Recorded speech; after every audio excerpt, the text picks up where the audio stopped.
I just want to say something to all you so-called freedom fighters out there and talking heads with your monetised platforms, asking for donations via email and using the badge of honour persuasion tactics to not ask for donations by continuously and repeatedly thanking people for their generous donations. It's a guilt trip. That's a guilt trip. Some people know it and see it for what it is. Not only is it a guilt trip, it's the little Jedi mind trick to make people feel good for giving you a donation. All those people are giving donations. I haven't. I can't really afford it, but everyone else is doing it. And then all of a sudden, you do it, and then they say thank you, don't even name you, but you take that personally as a thank you to you because you just made a donation. So, I got thanks for my donation, even though it was just a generalised thank you for your generous donations. They'll say that even if they haven't received any. They're milking you. Right? Well, you platform people, stop milking these people. What a scumbag act. Saying that you're going to promise them freedom. What freedom? You've got them all locked in an echo chamber in your talking head platforms, doing nothing, waiting on the plan that doesn't exist. You're just milking these people. It's a fucking Ponzi scheme. You're low dog scumbags. Lower than a fucking tick's ass, the Sheriff Buford T. Justice says.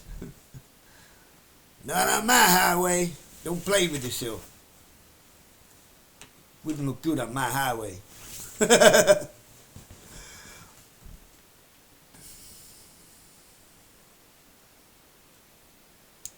Nah. Terrible fucking state of affairs, that is. I'll let you all in on a little fact. Is freedom for free? Well, it costs you something, but it don't cost you money. What does it cost you? Well, it might cost you a little bit of income. It might cost you a slight intake of money, but it shouldn't cost you money in the expenditure side of things. You should be able to plan and budget for freedom. Build yourself up long enough to be able to dig your heels in. Long enough for the government and everyone to start, oh shit, we're not getting a single cent in revenue through taxes. Everyone's questioning the jurisdiction and authority of police. No one's coming to vote. Our courts are empty.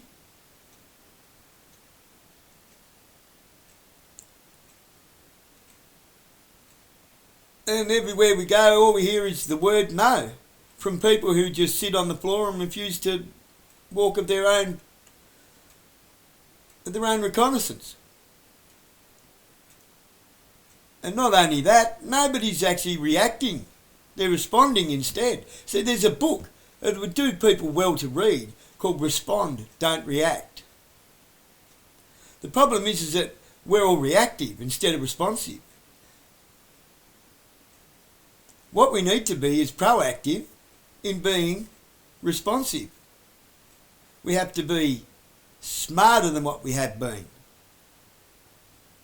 Coming up loggerheads against the government, what are you going to do? Throw rocks and sticks at men with full armour and riot shields and tear gas, bear spray and rubber bullets? Come on. What are you going to wear? Some cricket pads and a fucking hockey helmet?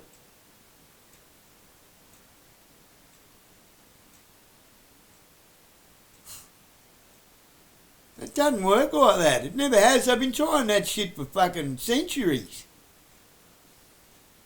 You know what the definition of doing the same thing over and over again expecting a different result is, don't you? It's insanity. That is actually the definition of insanity. Doing the same thing over and over and over again expecting a different result. The only thing you try to repeat a result is when you're trying to prove it to be a fact. Of science, you repeat the experiment to see if you get the same result. That's how theoretical science turns into practical proven science. Didn't do that much during COVID, did they? That's not what I'm talking... Well, it is what I'm talking about, I suppose. A little dicky bird tells me that there's a COVID-2 coming very shortly.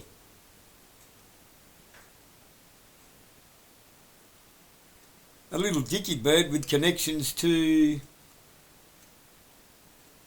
the United States Industrial Military Complex, DARPA.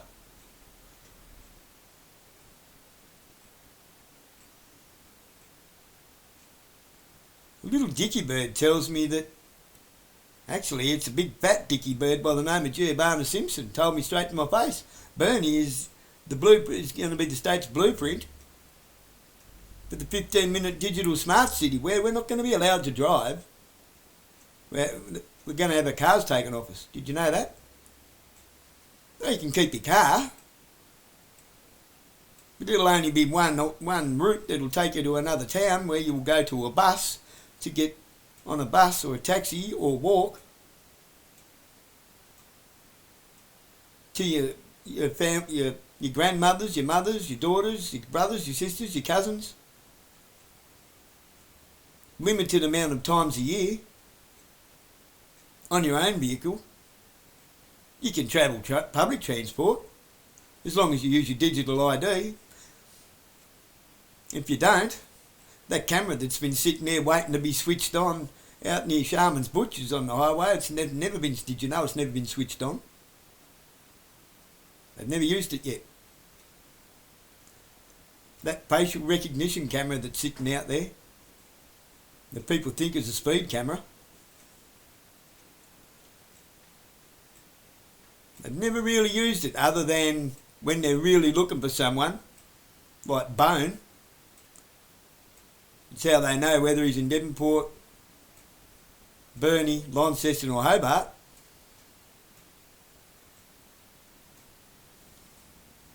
That's how they know where you are, where you're going and what you're doing. Oh, his connections are in Hobart now, are they? Oh, this person's getting all his gear from Westbury. That's probably a good use for it. But everyone's going to get pinned with that. You're going to visit your grandmother. Geez, you seem to be going in and out of town an awful lot. Sooner or later you'll be hauled in and questioned as to why you're travelling into a different town so regularly. You might only be looking after your sick grandmother. But it will be assumed that you're over there trafficking drugs. The Minority Report is here, ladies and gentlemen. Giovanna Simpson told me that to me face, and I'll sit there and I will tell you exactly this with her sitting next to me to watch her squirm. I'm not lying. She's blocked me from even being able to email her.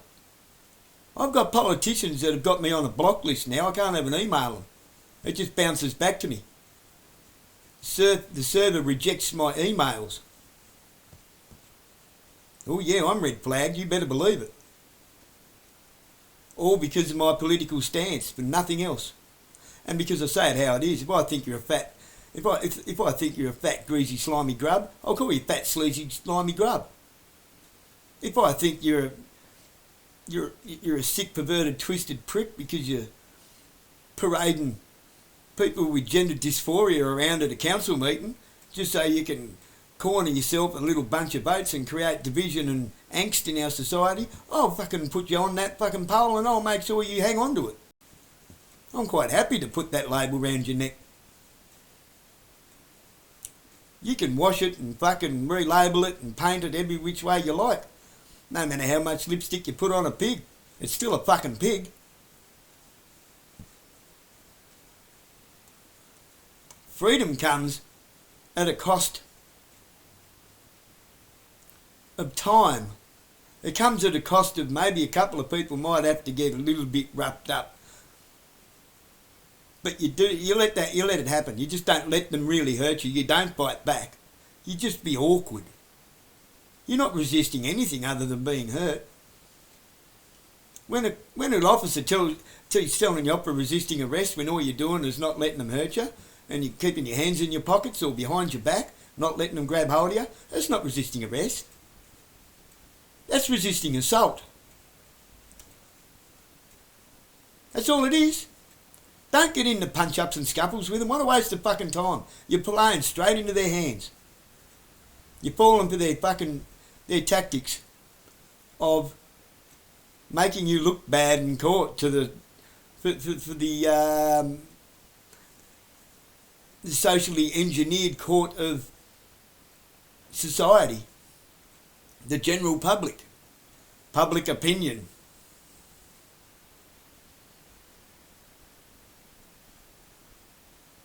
That's why they keep yelling out, stop resisting. Look, you're making a scene, stop resisting. Sorry, I'm not making a scene. I didn't come to your house and carry on like a fuckwit. I didn't intrude on your privacy or trespass on your property or trespass on your sovereignty.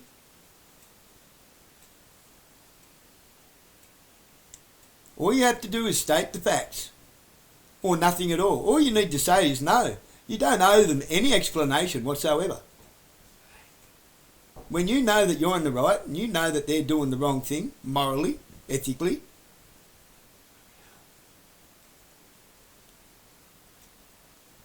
you owe them no explanation whatsoever. So sorry, but you're trespassing.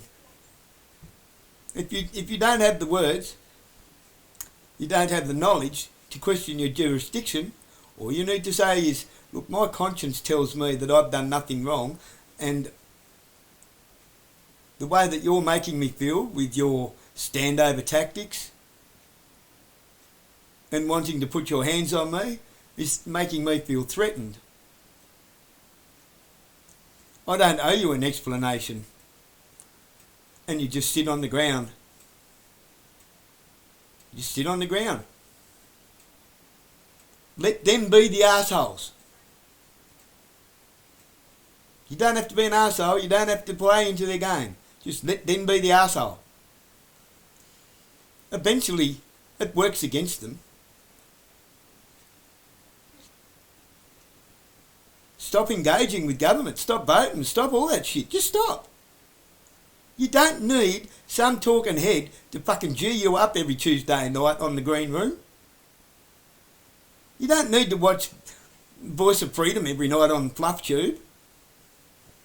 You don't have to get on the Project Matilda and listen to fucking David Gronky Guru fucking Graham.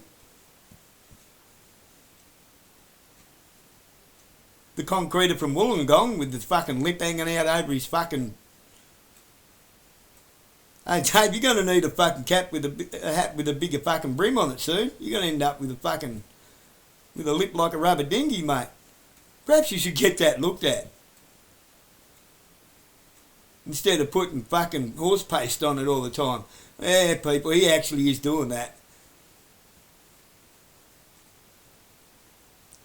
Hydroxychloroquine and ivermectin are a great fucking thing, but it doesn't fucking cure fucking cancer, and it's not going to fucking fix your lip, Dave. You've been using it for fucking years, and it's only getting worse.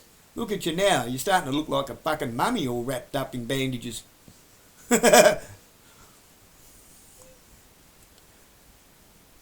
Perhaps you should get off the steroids.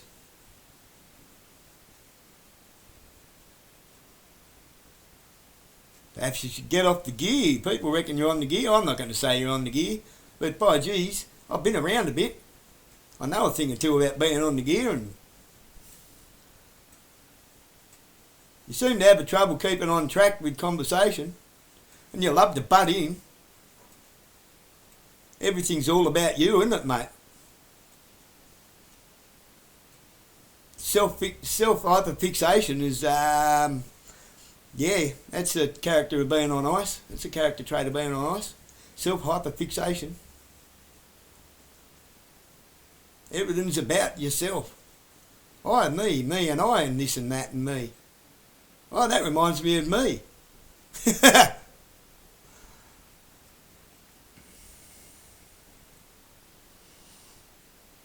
No, we don't ask for donations. We don't ask for money, but we thank you. We thank you so kindly for your generous donations and purchases of our merchandise on Project Matilda.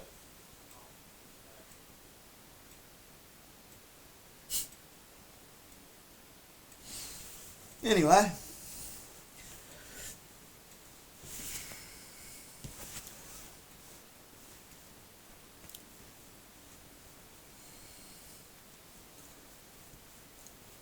I just wanted to whack that out there. You can have freedom tomorrow. We can have it. We could win this country back in under a month and bring it back to being under the people with constitutional law. In under a month. The only thing is it's going to cost you is, I don't know, you might have to fucking man up a bit. You might have to be prepared to get dragged up a fucking driveway or across a lawn. You might have to be prepared to be shoved in the back of a divvy, taken into an interview room where you still say nothing, sit in a cell for a while, and let them feed you. Sorry, I don't eat McDonald's, so I'm either going to starve or you're going to go get me some real food. I don't eat that shit. It's bad for you. What would I like? Gee, I don't know. A chicken salad roll. You can get me a ham salad roll if you like, but I don't eat pork, so... Share it with them. So, would you like the ham? I don't eat pork. It's not food. And besides...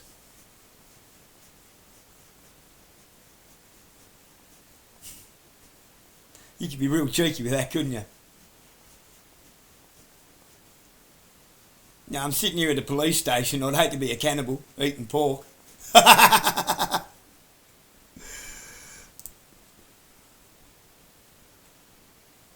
You owe no one no explanation. You don't owe anyone any explanation for anything.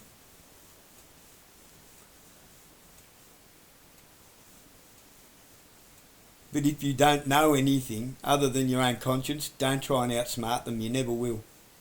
Why?